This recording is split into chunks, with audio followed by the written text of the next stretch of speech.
Let's talk about Kratom. I know it's such a common topic for the original Kratom girl.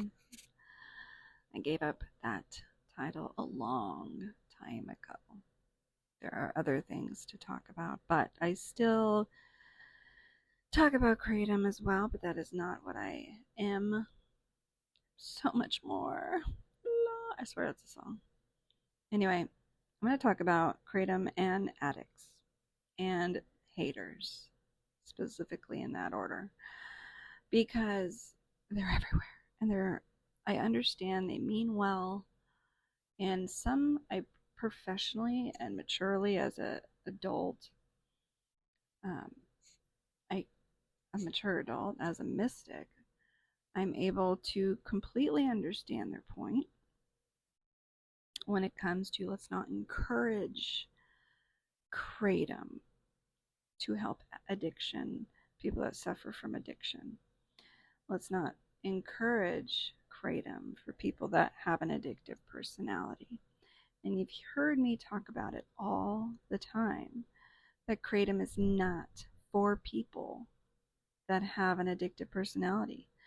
So, what is my stance on people that have used and found kratom to get off of opioids and hard drugs? Consider this one of our late night chit chats, the little mini series that I started. Sorry, I had to take a break and shower. I know, motherhood, responsibilities. So, addicts. I have addicts in my family. Guaranteed you know one in your life. We pretty much all know. I don't know what the statistic is, but we know at least one, I'm sure, addict personally in our life, in our family, in our friends. And so I say this with all sympathy and understanding and empathy and compassion that I am known to have as an empath, as a mystic. It's something that is a hard thing to say. A lot of things, a lot of truths are hard to say. They're hard to hear. And a lot of people don't like to be that person. You know, it is hard for many people. And there's really, you can say it in a nice, respectful way. Like if you go over to my TikTok, you'll see a reel where me and this lady had a disagreement. But we still had common ground. We still had understanding and respect to disagree. And she was saying, and she rightfully so, I understood her.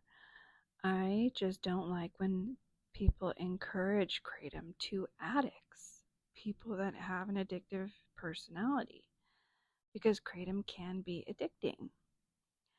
I agreed with that. I've said it in a lot of my videos. It's not for people that have not gotten control of their addictive personality. I'm not saying it's not for addicts. I'm not shaming them. I'm not saying we shouldn't try to save their lives with a plant that's known and statistically shown to help people with addiction problems, help people get off of hard drugs, help people get off of really bad things. So, could they still get addicted to it? Absolutely. Could that affect them physically in some way? Absolutely. But so can white sugar, so can cigarettes, so can alcohol, so can wine, so can anything under the sun. If you have an addictive personality, you can become addicted to anything. So I set a different perspective. For a moment, let's look at this perspective. And I say this in a lot of my clients that I work with as a mystic, as a spiritual therapist, kind of counselor, spiritual mentor. I'm not a certified therapist. I ain't gonna claim that shit. But as a mentor, as a mystic, I encourage people that if you're gonna introduce yourself to natural alternatives that have mind altering things about it. Mushrooms, ashwagandha, kava, kratom, different types of mushrooms and shrooms in general. Marijuana. If you're gonna try these natural things that serve a purpose, you got to also combine and include practices for your mental health. So you build a strong mind and a strong body. And yes, these things can help you get there. Kratom has helped my body in massive ways. As someone that suffers with fibromyalgia and osteoarthritis, it's the reason I'm able to get up in the morning. So it's very important and it's natural. But could I get addicted to it? Yes. If I was weak, if I didn't have a sharp, focused mind that's trained, that I've worked and spent years, decades training and strengthening, I would probably have gotten addicted to kratom. But when you take something that's natural because you actually need it, because you deal with the medical issue, so you have to kind of choose the lesser of evils, right? Your options are what? Vicodin, morphine, muscle relaxers, nerve medicine. I've taken nerve medication and it fucked up my short-term memory. It fucked up my side effects was unbelievable. That's why I get annoyed when people want to push prescriptions but shame people that take kratom and other things that are natural for that very good reason. I would rather take something natural all day, every day, than something with horrible chemical side effects.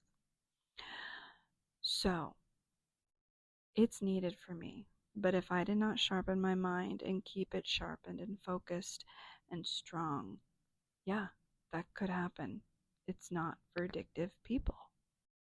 Having a disciplined mind is so important to your life because you will cling to anything that boosts your serotonin. You just naturally do. If you're hurting, if you're sad, if you're chasing that serotonin, dopamine high, you're going to cling to whatever gives it to you. It doesn't matter if it's kratom, doesn't matter if it's hard drugs. There's plenty of people that have tried hard drugs and never touched it again, more than you know. So what was the difference between the person who tried it once in high school and didn't give a shit to continue, and the person who was in perhaps an abusive home, suffering, in pain a lot from mental anguish or had other issues in their life and then tried, what did I say, morphine? I meant like meth.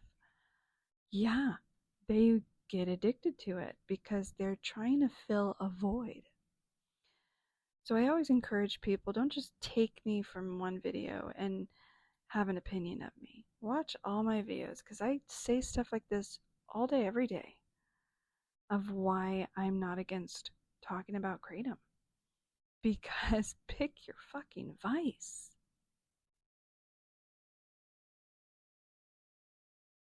Ultimately, it's a personal choice. And I just share my experience and my thoughts. I'm not encouraging, telling people any of that shit. I never would do that. I don't give that kind of advice. It's just when it comes to what you consume, that is between you. Even though, of course, we never shame moms when we're like, here, have a margarita with me. Shove this down your throat. No shame to that one. But you know what? I get it. Whatever. Hypocrisy's real. But no, I talk about my personal experience. And that's where I leave it. And I share my knowledge and wisdom with people. And clients, they get recommendations, right? And that's a separate thing. And it's not something I don't really include or prescribe kratom to any of my clients at all. When it comes to that, what's mentioned, it's said in like a case study. And this is what other people have done. And this is what the results were for them. So it's a personal thing. Know your body, know your mind, make sure your mind's disciplined, or avoid things like kratom. But guaranteed, you are chasing something else and addicted to something in your life. If you stopped and thought about it, you're an addict in your own way.